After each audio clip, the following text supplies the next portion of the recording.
तो हेलो दोस्तों, मैं बादल देसवाल गीता क्लास में आप सभी का स्वागत करता हूं। दोस्तों, जो हमारी 2024 के लिए हमने जो है मैथ की स्पेशल सीरीज चलाई हुई है, तो उसमें हम जो है जो भी क्वेश्चन कर रहे हैं वो आपका, चाहे आपका जो है यूपी पुलिस का एग्ज़ाम हो या आरपीएफ का एग्ज़ाम हो, एसएससी जीडी का एग्ज़ाम हो या दिल्ली पुलिस का, बिहार टीचर या बिहार पुलिस का, कोई भी आपका 2024 में आने वाला एग्ज़ाम है जो आपका होने वाला है या दोबारा री एग्ज़ाम होने वाला है, उसमें जो है जहाँ भी आपसे मैथ पूछा जाता है ये सीरीज जो है आपको हेल्प करेगी और बहुत ज़्यादा हेल्प करेगी, क्योंकि ये 2024 के पैटर्न पे ही आधारित जो है हमने बनाई है। ठीक है, तो इसमें जो भी क्वेश्चन हम जो है आपको करा रहे हैं वे जो है कहीं ना कहीं जो एग्ज़ाम में आए हुए हैं और किसी न किसी तरीके से जो है एग्ज़ाम की दृष्टि से इम्पोर्टेंट है। ठीक है, तो ये हमारा चैप्टर चला हुआ है प्रॉफिट एंड लॉस। ये आज इसकी जो है लास्ट वीडियो है, प्रॉफिट एंड लॉस की लास्ट वीडियो होने वाली है, क्योंकि ये चैप्टर जो है पूरा समाप्त हो जाएगा। ठीक है, इसके बाद जो है हम नया चैप्टर स्टार्ट करेंगे। तो इसमें आज हम पढ़ने वाले हैं बट्टा छूट वाले क्वेश्चन, और ऐसे तरीका मैं आपको बताऊंगा कि आप देखते ही साथ जो है इस क्वेश्चन को निकाल लोगे। ठीक है, तो देखते हैं आज के हमारे क्वेश्चन क्या है। क्वेश्चन नंबर हमारा जो है 42 होने वाला है। 500 रुपये पर 40% के बट्टी तथा इस धन पर 36 तथा 40% के दो क्रमागत बट्टों का अंतर हमें बताना है। ठीक है, देखने में हमें क्या लग रहा है कि 40% का बट्टा है, मतलब 40% की छूट, और दूसरी जो छूट क्या है 36% की और 4%। 36 और 4 40, तो देखने में ये लग रहा है कि ये भी 40 है ये भी 40 है, लेकिन इनमें क्या है, इनमें जो है अंतर है। ठीक है, तो देखते हैं हम क्या अंतर है इनमें। तो 500 रुपये पर अगर हम जो है 40% की छूट देंगे, तो 40% की छूट देंगे तो कितने बचेगा, कितना बट्टा होगा 60%, तो 60/100। मतलब छूट का मतलब ये है कि अगर 100 हमारी जो है मूल्य है, 100 हमारी किसी वस्तु का मूल्य है, तो उसमें अगर 40 की छूट दे तो कितना बचा 60। तो ये इसका मतलब यही है कि क्या है 60। तो इसमें हम 2 0 से 2 0 काट देंगे तो क्या आ जाए 6 5 30, 6 5 30, तो ये आ गया 300।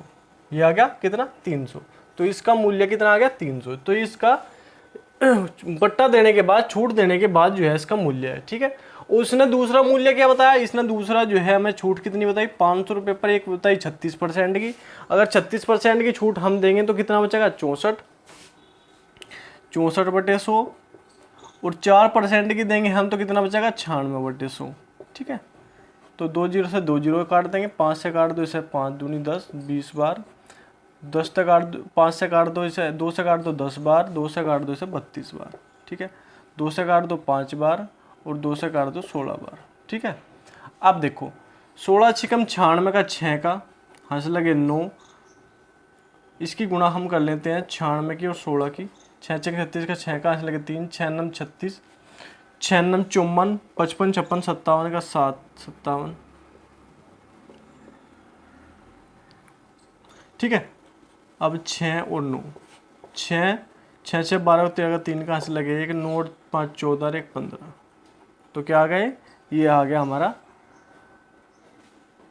1536। अब 1536 को हम क्या किससे काट देंगे, 1536 को हम काट देंगे किससे, 1536 को अगर हम 5 से काटें तो क्या होगा हमारा, 5 3 15, उतार लिया 3, नहीं चलती 0, उतार लिया 6, 5 7 35, 5 7 35, 1.0, 5 दूनी 10, तो क्या आ जाएगा, ये आ जाएगा हमारा 307.2, 307.2। ठीक है, हमारे पास दो वैल्यू आ गई, एक आगे 300 और एक आगे 307.2। तो इनका अंतर हमें बताना है, तो इनका अंतर कितना आ जाएगा 7.2 का, 7.2 का। ठीक है, तो इनके दो जो हमारे क्रमागत बट्टे हैं इनमें जो है अंतर पूछा था, यही हमें बताना था 7.2। तो इनमें जो कितना गैप आया, इनमें गैप कितना है कि 7.2 का जो है हमारे पास गैप आया, एक 300 बैठ रहा और एक 307.2 बैठ रहा। तो हमें जो है देखने में जो बट्टे लगते हैं, जो छूट लगती है, दिखाई देती है कि हाँ ये सेम सेम है, वो सेम सेम नहीं होती। जब भी हम जो है दुकान पे जाते हैं, कोई सामान लेते हैं, तो ये बोलते हैं कि 40% की छूट, उसके बाद कहते हैं चल 40% पर 5% की और छूट दे देंगे, तो वो जो है 45% की छूट नहीं बैठी, वो जो है कुछ और ही बैठ रहा। ठीक है, उसके बाद क्वेश्चन नंबर 43 है हमारे पास। तो जो हम देखो जो सिंपल बट्टे होगा वो इसी प्रकार हमें करना है। 40% की छूट देनी है तो 40 100 - 40 मतलब 60, 60/100, इस प्रकार ही हमें ये क्वेश्चन करने हैं। उसके बाद क्वेश्चन नंबर 43 हमारे पास, एक पुस्तक विक्रेता छपे मूल्य पर 8% बट्टा देता है, पुस्तक बेचता है तथा 15% लाभ कमाता है। पुस्तक के क्रय मूल्य तथा छपे मूल्य का अनुपात।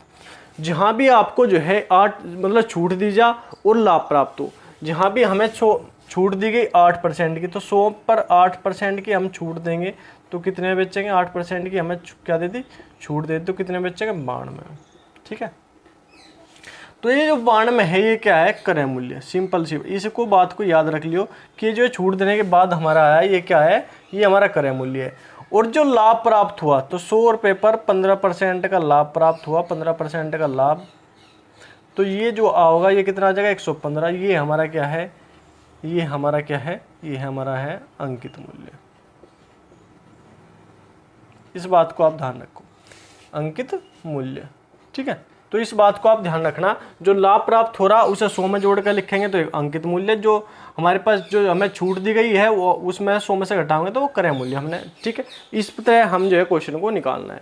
अब हमारे पास क्या है, क्रय मूल्य और छपा मूल्य। तो क्रय मूल्य क्या है 92 और छपा मूल्य क्या है 115।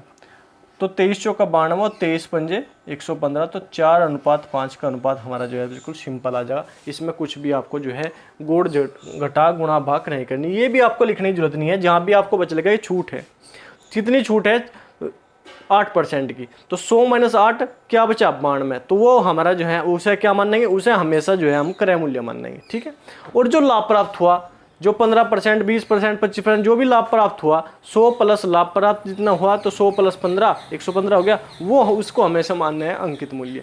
इसी तरह हमें जो है इन क्वेश्चनों को मानना है, हमारे जो है क्वेश्चन बिल्कुल आसान हो जाए। ये तरीका मैं आपको जो है बहुत अच्छे से बता दूंगा। अब क्वेश्चन नंबर 44 है, किसी वस्तु पर 10% की छूट देने पर लाभ 20% होता है, यदि छूट 20% कर दी जाए तो लाभ क्या हुआ, है ना। इसी तरह अब छूट 10% है तो हमारा क्रय मूल्य क्या हो जाएगा, क्रय मूल्य बताओ क्या हो जाएगा, मैंने अभी बताया छूट 10% है तो क्रय मूल्य क्या होगा 100 - 10, 100 - 10 मतलब क्या हो जाएगा, क्रय मूल्य क्या हो जाएगा 90। ठीक है, अब लाभ 20% है तो हमारा जो है अंकित मूल्य कितना हो जाएगा, अंकित मूल्य हमारा कितना हो जाएगा, अंकित मूल्य हमारा हो जाएगा 100 + 20 तो कितना हो जाएगा 120। तो क्रय मूल्य हमारा ये 90 हो गया और अंकित मूल्य हमारा 120 हो गया। अब उसने कहा कि यह छूट 20% कर दी जाए। अब जो है छूट हमेशा किस पे दी जाती है, छूट हमेशा दी जाती है अंकित मूल्य पर। तो 120 अंकित मूल्य पर हमने 20% की छूट दी तो 80/100, तो ये हमारा क्या आ जाएगा, ये हमारा निकल के आ जाएगा 2 0 से 2 जगह 12 8 96। ये हमारा क्या निकल के आएगा, ये हमारा आ गया विक्रय मूल्य। विक्रय मूल्य जब हम अंकित मूल्य पर कोई छूट देते हैं, छूट देने के बाद हमें क्या प्राप्त होता है, विक्रय मूल्य। अब 90 हमारा क्रय मूल्य है और 96 हमारा विक्रय मूल्य है, तो लाभ हमसे पूछा तो लाभ हमारा क्या हो जाएगा, लाभ हमारा होगा 6 का, किस पर 90 पर गुणा 100, 0 से 0 काट दो, 3 दूनी 6, 3 3 9, ये क्या आ जाएगा 20/3, तो क्या आ जाएगा 3 × 6 सही 2/3% का लाभ, 6 सही 2/3% का लाभ हमें जो है इस पर प्राप्त होगा। ठीक है, तो सबसे बिल्कुल सिंपल बात क्या है, जो हमें छूट दी जाए उसे 100 में से घटा दो, 100 में से घटाने के बाद क्या होगा क्रय मूल्य, जो हमें लाभ प्राप्त हो उसे 100 में जोड़ दो, उसे 100 में जोड़ने के बाद उसे क्या प्राप्त होगा, अंकित मूल्य। ये हमें दो बात बिल्कुल ध्यान रखनी है। ठीक है, इससे ये हमारा जो है क्वेश्चन और ज़्यादा आसान हो जाएगा। ठीक है, उसके बाद क्वेश्चन नंबर 45 हमारे पास, एक ट्रांजिस्टर के अंकित मूल्य में 32 रुपये कम कर देने के बाद भी एक दुकानदार को 15% का लाभ होता है। यदि इस ट्रांजिस्टर का क्रय मूल्य 320 रुपये हो तो अंकित मूल्य पर बेचने पर कितना लाभ प्राप्त होगा। तब क्रय मूल्य हमें दे दिया 320 रुपये। ठीक है, तो हम इसका क्या निकाल लेंगे, विक्रय मूल्य निकाल लेंगे। विक्रय मूल्य, विक्रय मूल्य क्योंकि हमें जो है परसेंटेज लाभ दिया गया है बेचने पर। ठीक है, तो क्रय मूल्य हमें दिया 320, तो क्रय मूल्य के नीचे क्रय मूल्य लिखेंगे। अगर 100 रुपये हमारा क्रय मूल्य है, उस पर जो है 15% का लाभ होगा, 15% का लाभ, तो कितने में बेचेगा वस्तु को 115 में। तो हमारे पास क्या है क्रय मूल्य, तो क्रय मूल्य के नीचे क्या लिखेंगे, क्रय मूल्य। हमें निकालना विक्रय मूल्य, विक्रय मूल्य कितना है 115, 115 से गुणा कर देंगे, 5 से काट दो 20 बार, 5 से काट दो 23 बार। ठीक है, 0 से 0 काट दो, 2 से काट दो 16 बार, 16 × 48 का 8 का, हंस लगे 4, 16 दूनी 32, 33, 34, 35, 36, तो कितना आ गया 368। 368 हमारा क्या आ गया, 368 हमारा जो है विक्रय मूल्य आ गया। ठीक है, विक्रय मूल्य। अब उसने कहा कि अगर हम वो अंकित मूल्य पर 32 रुपये कम कर दे, अंकित मूल्य पर 32 रुपये कम करा, अंकित मूल्य में से 32 रुपये कम करने के बाद जो प्राप्त हुआ वो उसका विक्रय मूल्य है, वो कितना है, और 15% लाभ प्राप्त होता है। लेकिन हमें क्या प्राप्त हुआ 368। तो अगर अंकित मूल्य x मान लो, x - 32 कर दें हम, तो हमें प्राप्त होता है 368। ठीक है। तो x बराबर क्या आ जाएगा, x बराबर 368, मतलब अंकित मूल्य, अंकित मूल्य यहाँ पे देख लो, अंकित मूल्य -32 करने पर हमें क्या प्राप्त हुआ, 368। इसने कहा कि 15% का लाभ होता है। 15% का लाभ मतलब होने का मतलब यह है कि ये विक्रय मूल्य है, मतलब जो भी हमें अंकित मूल्य पर लाभ छूट करने के बाद, जो भी हमें करने के बाद जिसमें हमने वस्तु बेची, अगर उसमें लाभ हुआ, हानि हुआ, कुछ भी हो, वो हमारा क्या है, विक्रय मूल्य। तो 368, तो अंकित मूल्य हमारा क्या आ जाएगा, अंकित मूल्य हमारा आ जाएगा 368, ये 32 माइनस का इधर उधर जाकर क्या हो जाएगा, प्लस में हो जाएगा, तो ये हो जाएगा 400। तो अंकित मूल्य हमारा क्या आ गया, 400। क्रय मूल्य क्या है, 320। तो लाभ क्या होगा, हमें कितने निकालना लाभ। तो उसने कहा कि अगर हम इस वस्तु को अंकित मूल्य पर, जो हमने अंकित किया मूल्य 400 रुपये, उसी पर बेच दो, तो ये क्या हो गया हमारा, ये हो गया हमारा विक्रय मूल्य। अब लाभ कितना है, 320 में खरीदी, 400 में बेच दी, कितने का लाभ है, 80 का लाभ है। किस पर, 320 पर, गुणा 100, 0 0 8 चौक 32, 4 से काट दो 25 बार, तो क्या आ जाएगा, लाभ हमारा क्या आ गया, 25%। तो 25% का नेट इसमें जो है लाभ हुआ। ये बिल्कुल सिंपल क्वेश्चन हमारा हो गया। लेकिन थोड़ा ध्यान हमें यहाँ पे रखना है कि हमें शुरुआत कहाँ से करनी है, क्वेश्चन को निकालने की शुरुआत कहाँ से, जो भी हमें दिया गया क्रय मूल्य 320, यहीं से हमें शुरुआत कर देंगे। हमें पता है कि इस पर जो है, उसे जो है कोई भी वस्तु बेचने पर 15% का लाभ हुआ, बेचने पर 15% का लाभ हो रहा है। इसका मतलब ये है कि अगर 100 रुपये की कोई वस्तु है, उस पर 15% का लाभ होगा, तो भी बेचेंगे हम 115 में। क्रय मूल्य 100 रुपये हो गया, विक्रय मूल्य जो है 115 हो गया।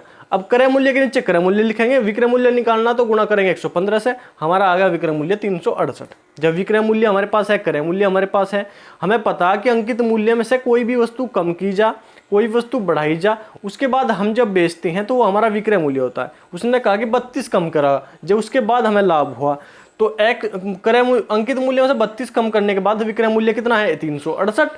तो 368, तो अंकित मूल्य कितना है, 400। अब उसने कहा कि अगर अंकित मूल्य पर ही बेच दे वस्तु को, 400 रुपये में ही बेच दे, तो कितना लाभ होगा, 320 की खरीदी थी, 400 में बेच दी, तो कितना होगा, 80 का लाभ, 80 बटे 320 गुणा 100, तो कितना होगा, 25% लाभ हमें परसेंटेज में प्राप्त होगा। ठीक है, तो ये थे हमारा क्वेश्चन। और क्वेश्चन बहुत ही इंपॉर्टेंट है। ये जो क्वेश्चन है मैंने आपको ये कराए, ये इतने इंपॉर्टेंट क्वेश्चन है कि आपको जो है बिल्कुल आप इस तरीके से, जो मैंने आपको बताया ना कि जो हमें छूट दी जाएगी 100 में से घटाओगे तो वो हमारा क्रय मूल्य, जो लाभ प्राप्त होगा वो 100 में जोड़ेंगे तो हमारा जो है क्या होगा, अंकित मूल्य। इस तरीके से आप जो है सभी क्वेश्चन जो है, जो भी आपके पास है प्रैक्टिस सेट है या कोई भी चीज़ है, उससे आप जो है इसको निकाल के देखियो। बहुत ही बेहतरीन तरीका ये है। ठीक है, तो ये चैप्टर हो गया पूरा समाप्त। तो जो कल हम जो है क्वेश्चन करेंगे वो नेक्स्ट चैप्टर की करेंगे। तो इसमें जो है आपका पूरा नोट्स तैयार हो गया होगा इस चैप्टर का, तो इसे जो है पूरे को रगड़ दो, कोई दिक्कत नहीं है। तो जो भी आपके क्वेश्चन नहीं पढ़ने उसे जो है आप कमेंट में बता सकते हो, या आप कॉल कर सकते हो, आप जो है कॉल भी कर सकते हो, कोई दिक्कत नहीं है। ठीक है, तो जो भी आपकी समस्या है आप कमेंट जरूर कर देख लो। तो ठीक है, आज का इतना ही, धन्यवाद, जय हिंद।